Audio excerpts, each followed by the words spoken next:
ইরাকের মুসলমানদেরকে খ্রিস্টানরা মারলো এবং আফগানিস্তানের মুসলমানদেরকে খ্রিস্টানরা মারলো, এরপরে চীনের মুসলমানদেরকে বৌদ্ধরা মারলো।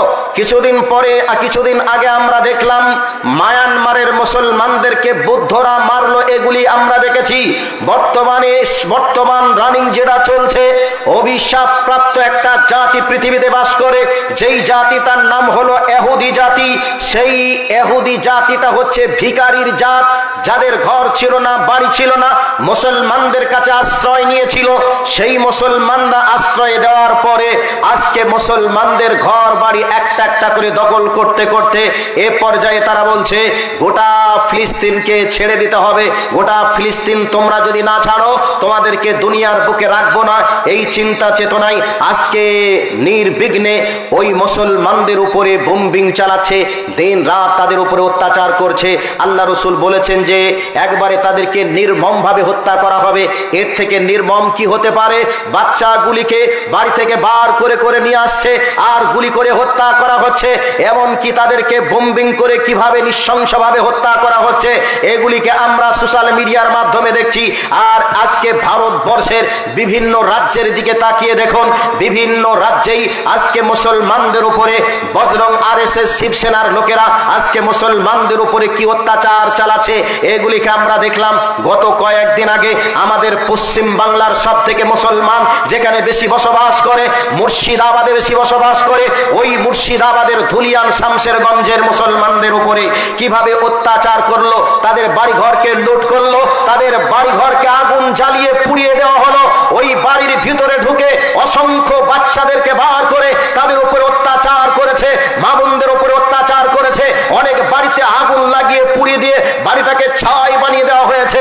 রসুল বলেছেন যে নৃশংসভাবে নির্মমভাবে হত্যা করা হবে। তার বাস্তব নমুনাগুলি আমরা দিবালোকে আমরা দেখছি, দিনের আলোর মতো পরিষ্কার দেখছি। গোটা ভারতবর্ষের আনাচে কানাচে আজ বর্তমান সময়ে আগুন জ্বলছে।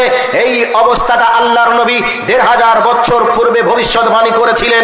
এবার সাহাবীরা এই কথা যখন রসুলের মুখে শুনছিলেন তখন সাহাবীরা বলছিলেন, ইয়া রাসূলুল্লাহ, এই অবস্থাটা যে ঘটবে তখন কি মুসলমানদের সংখ্যা কম হবে, যেই কারণে এমনটা করার সাহস বা সুযোগ তারা পাবে? আল্লাহর নবী বললেন কম হবে না, বরং বেশি থাকবে। এরপরেও কি করে সম্ভব হবে?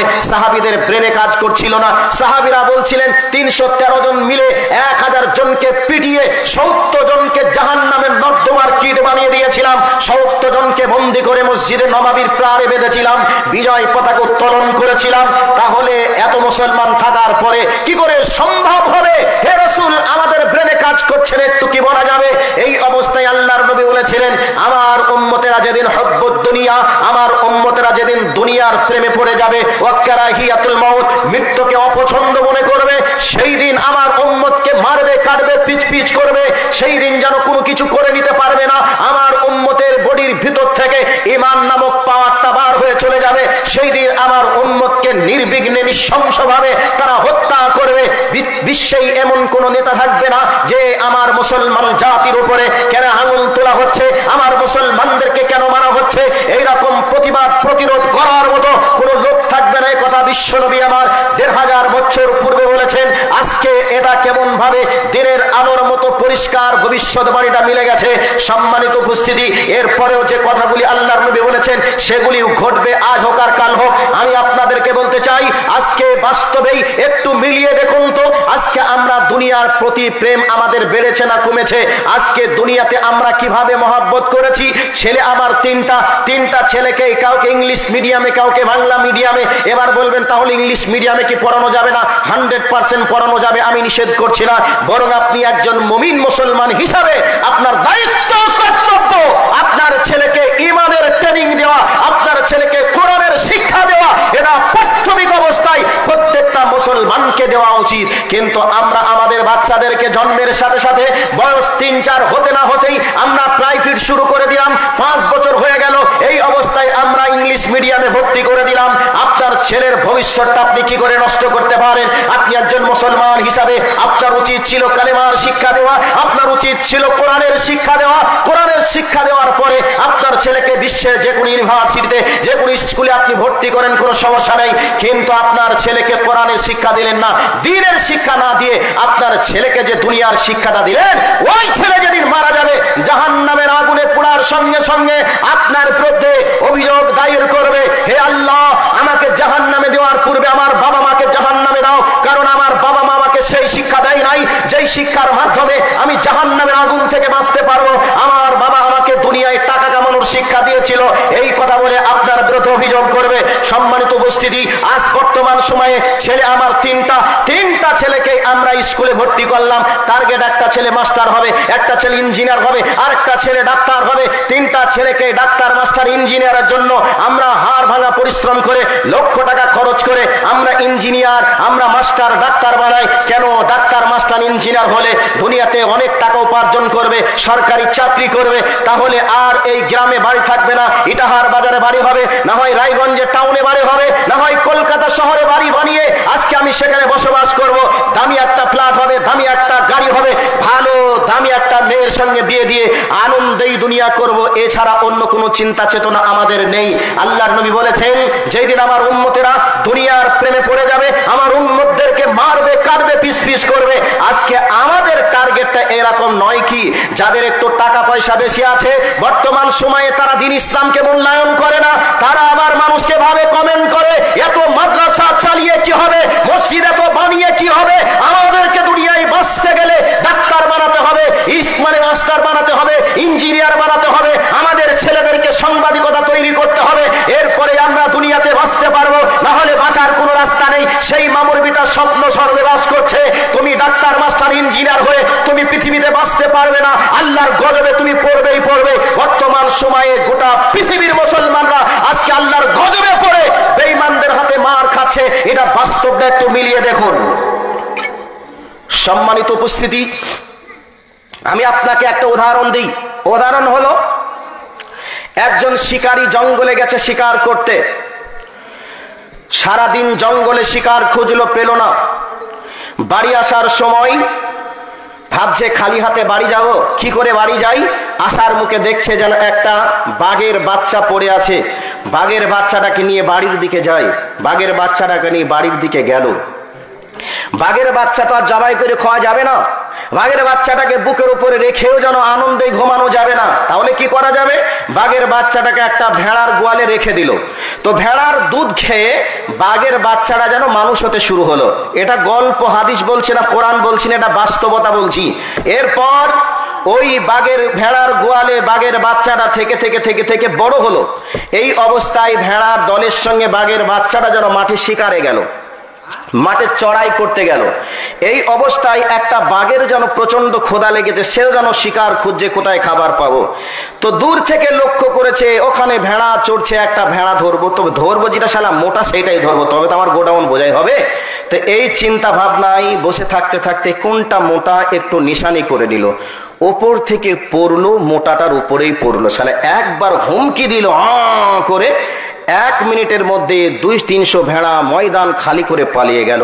তো এখন বাঘটা যে শিকার করলো ভেড়া, তো বাঘ ভেড়া শিকার করেছে, তো ভেড়ার গন্ধ না পেয়ে বাঘের ঘ্রাণ পাচ্ছে। তো এ বাঘের ব্রেনে আর কাজ করছে না, আমি ধরলাম ভেড়া, আর ভেড়া ধরলাম, কিন্তু ভেড়ার ভিতর থেকে বাঘের ঘ্রাণ পাচ্ছে, মানে এ তো আমার স্বজাতি, এরা তো ভেড়া নয়, এটা বাঘ।